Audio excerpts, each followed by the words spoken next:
Hi, welcome back. This is second track, part 2. In the previous video, we were looking at Daniel chapter 8. In this video, we are going to turn to Daniel chapter 11. But before I go there, let me make a brief comment on Daniel chapter 10. Now, we were told that on the third year of King Cyrus of Persia, Daniel fasted for 21 days. At the end of the fast, an angel came to deliver a message to him. But we were told that that angel encountered strong resistance from the forces of darkness that is over the Persian Empire. The resistance was so strong that God has to send Angel Michael to help this angel to get through. So after the angel got through, he came and delivered the message to Daniel. Now the message that was delivered to Daniel is basically a vision. Now let me put on the screen this table. The message is a vision, but there was no interpretation given. So it's basically just a vision. And for the sake of easy for process of learning, I've listed here the various segment of this vision. So the first part here is Daniel chapter 11 verse 2 to 4. So it tells us that there is a war between the Medo-Persian and Greek Empire. The Greek Empire will expand and later broken up into 4 separate kingdoms. Now let's turn to Daniel chapter 11 verse 2. Verse 2 says, "And now I will tell you the truth. Behold, 3 more kings will arise in Persia, and the 4th shall be far richer than them all. And by his strength, through his riches, he shall stir up all against the realm of Greece." Daniel was told that there will arise 4 kings from the Persian Empire. And the 4th one will be ambitious and he will go to war with Greece. Now the historian tells us is that king is King Xerxes the first. So we know that this king, Xerxes the first, he lost the war against Greece. Okay. Then we go to verse 3. Daniel was told that then a mighty king shall arise, who shall rule with great dominion and do according to his will. So who is this mighty king? This mighty king is actually the Greek king, Alexander the Great. In other words, you see, verse 2 was talking about the Persian king. Then now in verse 3, it's talking about the Greek king, Alexander the Great. So you can see the shift here. Now, after the 4th king that went to war with Greece, there was a further 8 to 9 kings that arose from the Persian Empire. Then only comes Alexander the Great, right? So please take note here. There is a big gap between verse 2 and verse 3. There's many years, a big gap, all right?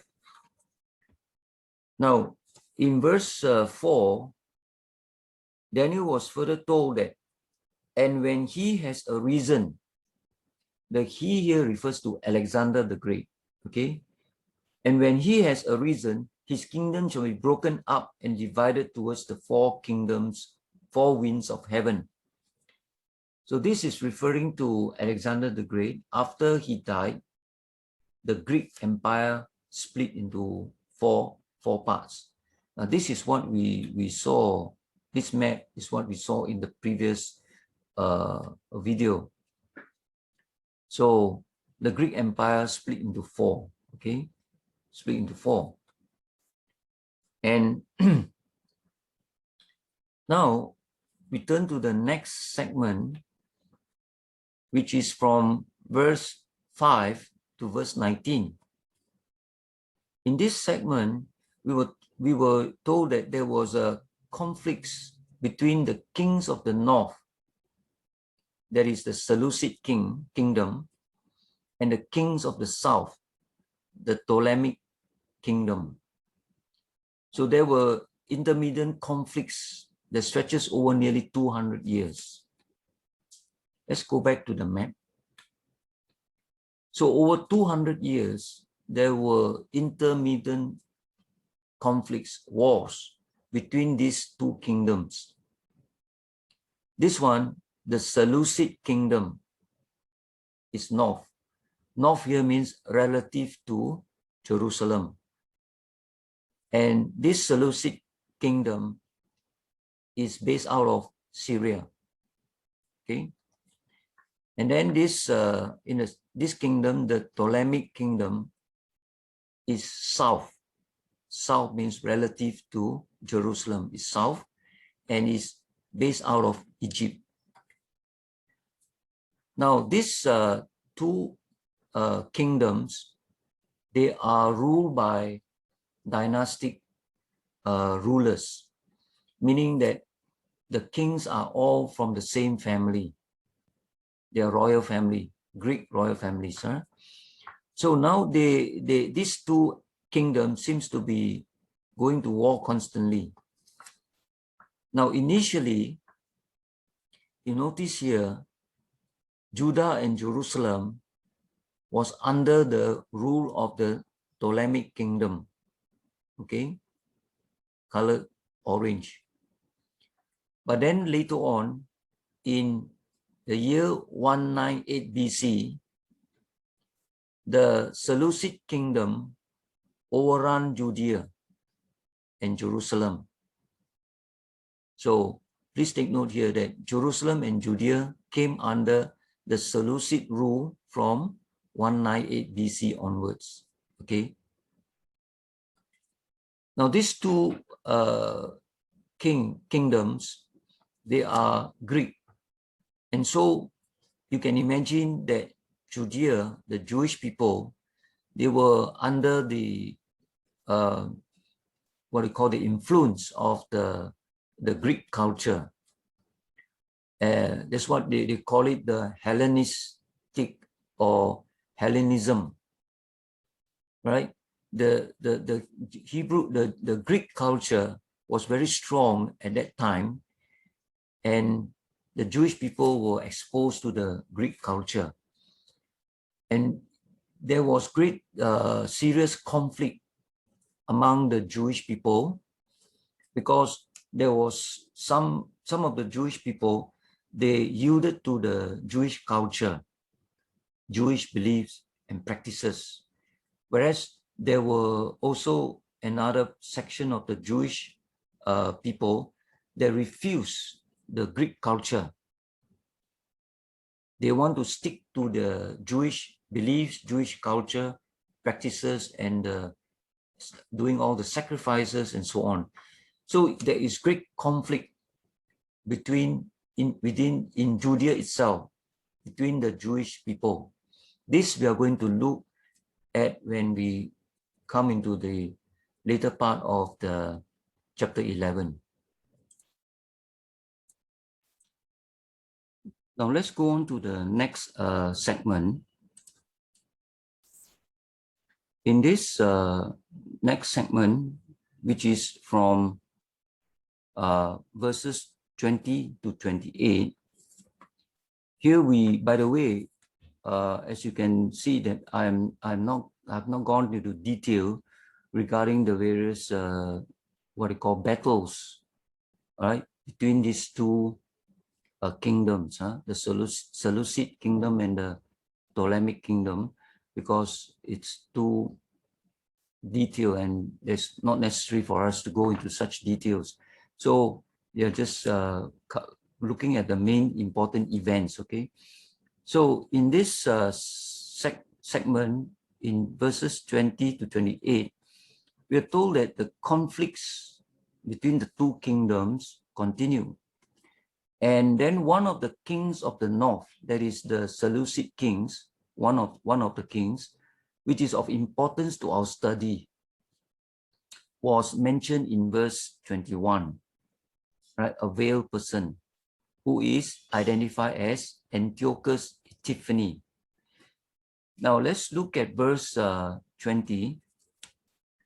In verse 20, it says that there shall arise in his place one who imposes taxes on the glorious kingdom.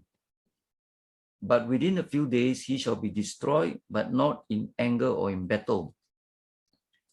So verse 20 informs us that there is a king who imposes taxes on the glorious kingdom. The glorious kingdom refers to the Jewish people, Judea and Jerusalem. So there is this king that imposes taxes on the Jewish people, and from history we know this person to be referred to Seleucus Philopator. Seleucus Philopator. So this king imposes taxes on the Jewish people. Then it goes on to say in verse 21, and in his place shall arise a veiled person, to whom they will not give the honor of royalty, but he shall come in peaceably and seize the kingdom by intrigue. So in this verse 21, we are told that there arises another king, and he is a veiled person, a vile person, an evil person. And we know this person to be referred to as Antiochus Epiphanes, okay, who reigned during in the period of 175 to 164 BC. So this Antiochus, he went to war with the south, and this is told to us in verse 25. Now let me read verse 25. He shall stir up his power and his courage against the king of the south with a great army, and the king of the south shall be stirred up to battle with a very great and mighty army, but he shall not stand, for they shall devise plans against him. So let's go back to the map. This Antiochus Epiphanes, he decided to go to war with the south, right, with the Ptolemaic kingdom. At that time, the king at that time was King Ptolemy Philometor.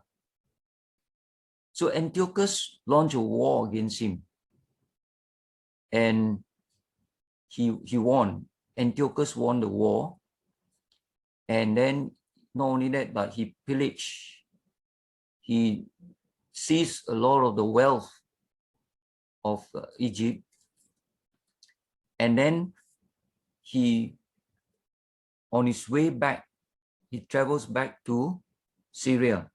Now this we are told in verse 28. So let me read verse 28. While returning to his land with great riches, his heart shall be moved against the holy covenant. So he shall do damage, excuse me, and return to his own land. So we were told here that Antiochus, after his success against this king, the Ptolemaic king, he seized a lot of the treasures, and then on his way back to Syria, he stopped by in Judea. Now, while he was still in Egypt in the battle, he heard news that some Jewish people in Judea rose up against his rule. Right? You must understand that Judea at that time already comes under the Seleucid Empire, not based on this map, right? On this map, it's still under the Ptolemaic kingdom. But as I said earlier, by 198 BC, it already comes under the Seleucid kingdom. So by the time Antiochus arrived, Judea was already under the Seleucid kingdom. So after his victory in the battle, on his way back to Syria, he dropped by Judea. And his purpose was to punish those Jews who rose up against his rule. And he being a vile person, a wicked person actually, he was very heartless, and he began to slaughter some of the resistors, the Jewish resistors, right? So now at this point, I would like to read something from Second Maccabees. Now, Second Maccabees, First Maccabees and Second Maccabees are two books that are included in the Catholic Bibles, but are not part of the Protestant Bibles. So the Bibles, the various versions of the Bibles that are used by the Protestants, they don't have these two books. These are Deuterono, you should call Deutero, let me just look at the word, Deuterocanonical books. So these two books are in the Catholic Bibles, but they give a description of what happened during this time when Antiochus was attacking the Jews in Judea. So Second Maccabees, I'll just read to you from Second Maccabees chapter 5. Let me just read verse 11 to 14. It says, when the king came to hear of what had happened, the king means Antiochus, he concluded that Judea was in revolt, right? He therefore marched from Egypt, raging like a wild beast, and began by storming the city. So Antiochus went to Judea, and then he stormed the city, Jerusalem. He then ordered his soldiers to cut down without mercy everyone they encountered, and to butcher all who took refuge in their houses. So he was very ruthless. You know, you see, he told his soldiers, you meet any Jewish people, just kill them, right? It continues. It was a massacre of young and old, a slaughter of women and children, a butchery of virgins and infants. There were 80,000 victims in the course of those 3 days. So in the course of 3 days, Antiochus and his army slaughtered 80,000 Jews, and among them 40,000 dying by violence, and as many as again being sold into slavery. So he committed great slaughter within 3 days. Not only that, when he left Judea and went back to Syria, he pillaged and took the treasures of the temple with him. Let me read 2 Maccabees chapter 5 verse 21. Antiochus went off with 1,800 talents he had stolen from the temple and hurried back to Antioch. So when he left Judea, he took with him a lot of treasures that belongs to the temple. So this is how violent and merciless he was. But we are going to talk about him more in the next video when we cover when we cover this, the next portion of the chapter, that is verses 29 to 35. So we will be talking more about him in the next video. Thank you for watching.